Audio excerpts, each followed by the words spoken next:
Y esta semana se dieron a conocer los puntajes de la prueba PISA realizada por la OCDE, donde Chile pasó de ser uno de los países que más mejoró entre el año 2000 y 2009 a evidenciar un estancamiento en la última década. Queremos hablar sobre este tema. Vamos a tomar contacto con Tomás Recart, quien es fundador y director ejecutivo de Enseña Chile. Tomás, ¿cómo estás? Muy buenas tardes. Hola Patricia, muy buenas tardes. Sí, quería partir preguntándote cuál es el análisis que hace respecto a estos resultados. Esta es una prueba internacional, se realiza cada cierta cantidad de años, se mide también ahí a nuestro país en las materias de matemáticas, ciencias y lectura, porque son distintos los análisis que se hacen. Estamos mejor que en el resto de los países de América Latina, pero muy lejos de la OCDE. Además, advierte un estancamiento. ¿Cuál es el análisis que tú haces? Yo quiero decir dos cosas primero. Ya. Uno es que es lejos la mejor prueba que hay en el mundo para analizar y ver qué tan bueno o malo o cuánto hemos avanzado como país en educación. Y segundo, la mejor comparación que hay que hacer es sencillamente compararse con nosotros mismos. Ya. El compararse con Latinoamérica o la OECD es algo que se suele hacer, pero yo creo que la mejor comparación es contra uno mismo.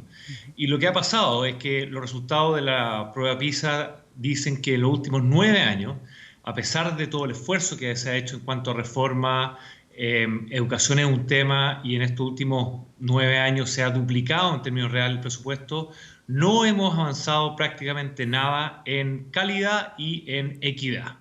Sin embargo, los 9 años anteriores, como tú bien decías, del año 2000 al 2009, Chile, y escuchen esto, fue el país que más mejoró en el mundo, tanto en calidad como en equidad.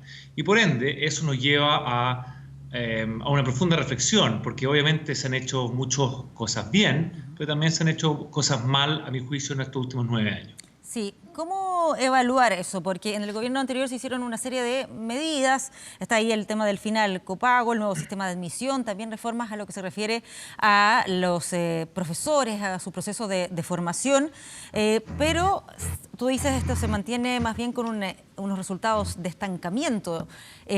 ¿Puede influir que todavía no se puedan notar las consecuencias de estos cambios o es que directamente vamos por un camino equivocado? ¿Hay otros factores que están influyendo en estos resultados? A ver, es difícil, yo creo que sería imprudente hablar sobre el efecto que ha tenido las políticas de los últimos 4 años, porque es poco el tiempo para, para poder ver un efecto, ya sea positivo o negativo. Sin embargo, desde el punto de vista de política pública, sí es interesante hacer un análisis de lo que se hizo hace casi 10 años, que es la reforma, una de las reformas más grandes que hemos hecho, que se llama el Sistema de Aseguramiento de la Calidad, donde se crea la superintendencia, donde se crea la Agencia de la Calidad y el Consejo Nacional de Educación. Ahí obviamente uno tiene una mirada un poco más crítica porque finalmente fueron muchos recursos que se destinaron no a la escuela, no a la gente, a equipo directivo y profesores que están todos los días haciendo clases, sino que se destinaron a instituciones que están afuera de la escuela y por ende le sumaron peso a la mochila administrativa y que hoy día tienen la escuela. Y ahí yo creo que hay una reflexión importante que hacer. Sin embargo, lo basal, antes de cualquier política pública, antes de cualquier modelo, yo creo que lo fundamental acá es la sana convivencia. Y porque la sana convivencia finalmente permite tener consistencia en la política pública, permite tener acuerdos, permite que las comunidades escolares sean lugares seguros donde uno pueda trabajar, donde uno pueda enseñar, donde uno pueda aprender. Y desde mi punto de vista, eso es la deuda más grande que tenemos, el error más grande que hemos cometido, porque tratando de ganar argumentos hemos finalmente dejado a los niños muchas veces sin clases, quebrado comunidades escolares. Y yo creo que el llamado a alerta que tenemos que hacer, que independiente del modelo, siempre la sana convivencia es lo fundamental para que cualquier modelo educacional funcione. Y eso no lo podemos sacrificar y a mi juicio eso es algo que ha estado muy en tela de juicio. Hemos roto, hemos dejado a muchos niños sin clases por varios meses. Solamente por poner un ejemplo, este año el 50% de los colegios donde nosotros trabajamos en Enseña Chile han tenido 3 meses o más sin clase y obviamente ningún modelo educacional aguanta bajo esas condiciones. Claro, ahora, aquellos temas de convivencia que mencionas, ¿Por qué, por ejemplo, en ese periodo inicial del 2000 al 2009 no habría incidido tanto el tema de las movilizaciones o de las manifestaciones o los paros en las clases, considerando que 2006, que fue la Revolución Pingüina, 2007, 2008, 2009, también se registraron una gran cantidad de movilizaciones y había una discusión también importante ahí que muchas veces derivó en paros y tomas? Sí, yo no tengo el número exacto, pero sin duda, si tú ves la cantidad de horas sin clase que tuvieron los niños del 2000 al 2009, es mucho menor que del 2009 a la fecha. Y lo que yo creo que aquí ha pasado es que no hemos sabido tener conversaciones difíciles, por ejemplo, cuál debería ser la estructura, cuál debe ser el modelo educacional, cómo generar equidad, cómo generar acceso a cada estudiante en Chile, independiente de su nivel de ingreso, a una buena educación, sin paralizar y sin finalmente quebrantar las comunidades escolares. Yo estoy muy de acuerdo que la estructura de nuestro sistema educacional es algo que hay que revisar, pero no podemos en el fondo etiquetar lo que antes todo lo que había era malo, porque sin duda finalmente lo que hizo fue que muchos estudiantes pudieran aprender y pudieran aprender mucho. Entonces aquí hay una polarización de la sociedad que independiente del tema está perjudicando no solamente educación, nuestra sociedad en general. Y ahí es donde yo resalto el tema porque, de nuevo, no es solamente días sin clases, sino que finalmente hoy día hay una falta de consistencia en políticas públicas que hacen que la labor en las comunidades escolares sea muy difícil de realizar.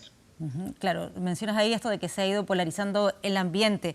¿Percibes que ha habido, por lo tanto, un mayor tono de violencia en los establecimientos educacionales, que tal vez se puede replicar en lo que vemos en las discusiones en general en nuestra sociedad?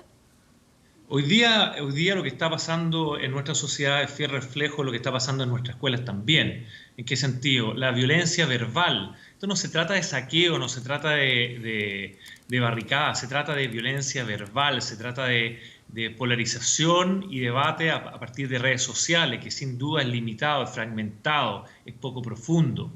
Y estamos en presencia, en el fondo, de un ambiente violento, polarizado. Y ahí es donde yo hago el llamado a atención, o sea, independiente de la política pública, independiente de lo que estemos discutiendo en educación, que es sin duda importante, una sana convivencia, pudiendo hablar las cosas, pudiendo, sin etiquetar, yo me acuerdo muy bien lo que pasó el 2011, el que estaba a favor del lucro o el no lucro era malo o bueno. No podemos caer en ese tipo de categorizaciones, al revés, tenemos que saber poder tener estas discusiones sin dejar de que nuestros colegios sigan siendo colegios. ¿A qué me refiero a eso?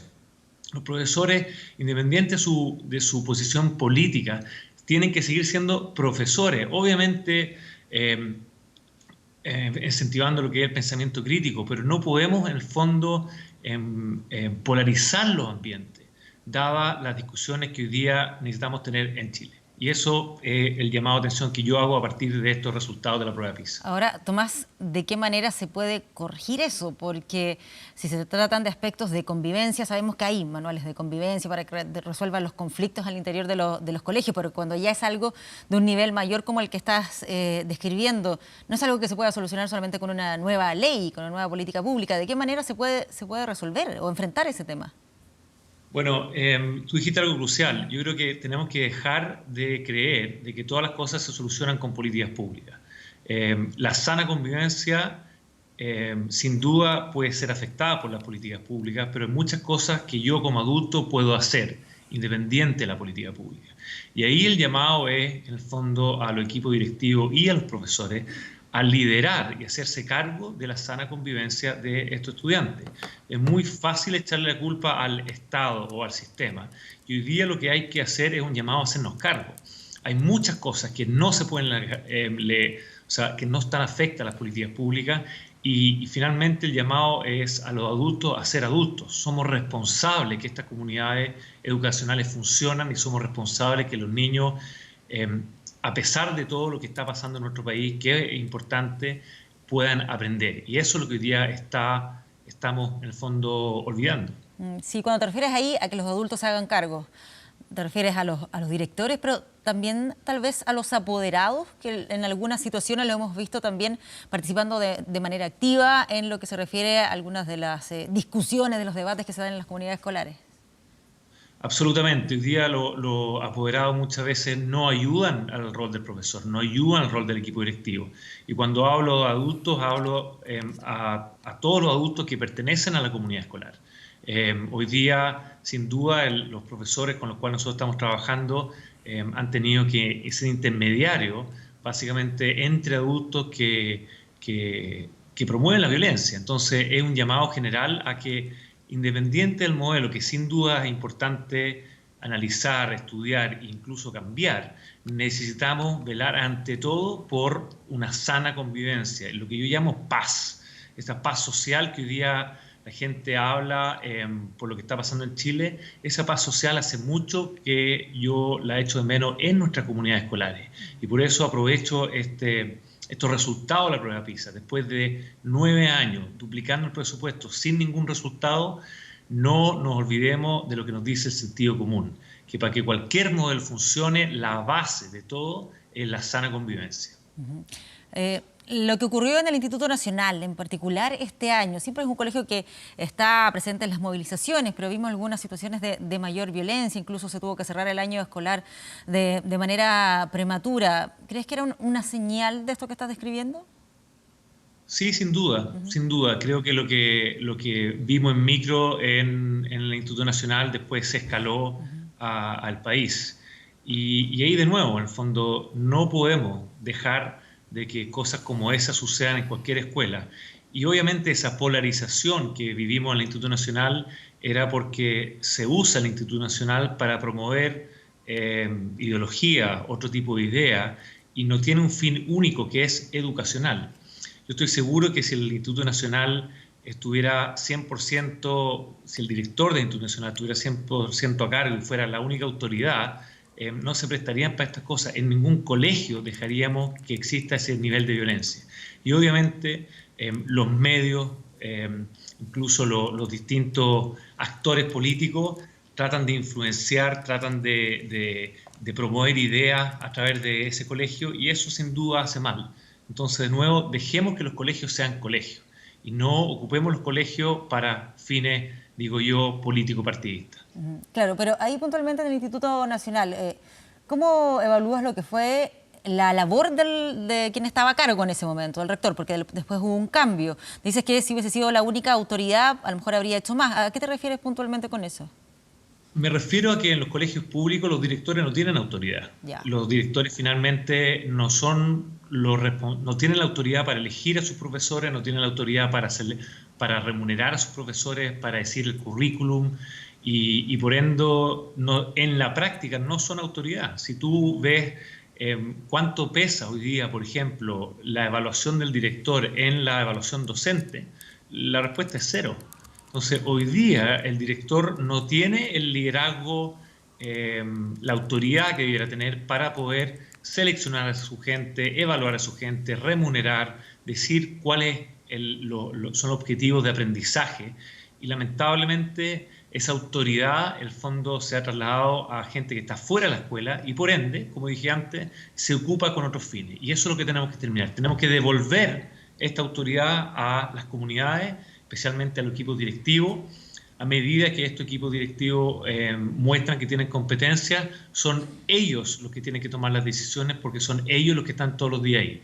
Y hoy día las decisiones no se toman ahí, se toman fuera de la escuela por gente que indudablemente tiene otro interés aparte del educacional de los estudiantes. ¿Ahí te refieres puntualmente que quienes toman esas decisiones son los municipios, que son los sostenedores de los colegios públicos? Es muy buena tu pregunta. La verdad es que si uno ve, hay decisiones que toman los municipios, hay decisiones que toma el ministerio, hay decisiones que pasan por el colegio de profesores, hay decisiones que pasan por la unidad de currículum, hay decisiones que pasan por la agencia. Está lleno de instituciones, diría que al menos 10 que tienen incidencia en lo que pasa en la escuela. Entonces ahí yo incluso cito al presidente del colegio de profesores, dicen, dejémoslas a las escuelas tranquilas. Agrego, cuando ellos demuestran tener la competencia y la responsabilidad, son ellos los que tienen que tomar las decisiones y no nosotros. En ese sentido, sí. ¿Cómo evalúas en ese sentido entonces este proceso de desmunicipalización que se había iniciado? A mí me parece que la desmunicipalización es una buena ley. ¿Por qué? Porque de 350 municipios pasa a 70 servicios locales. Finalmente, el recurso escaso es justamente capital humano que pueda administrar y apoyar técnico-pedagógicamente a estas escuelas. Pero aquí lo crucial y la pregunta que no nos hemos hecho es cómo generar capacidad y autoridad, como decía antes, en esos equipos directivos y en esos servicios locales. Y ahí es donde yo creo que está nuestro talón de Aquiles. A medida que las decisiones no estén tomadas cerca del lugar de impacto, ya sea por equipo directivo o los servicios locales, no creo que podamos lograr lo que necesitamos lograr. Muy bien, Tomás Recart, muchas gracias por conversar sobre este importante tema con nosotros. Que estés muy bien, Patricia, buenas tardes. gusto, muchas gracias.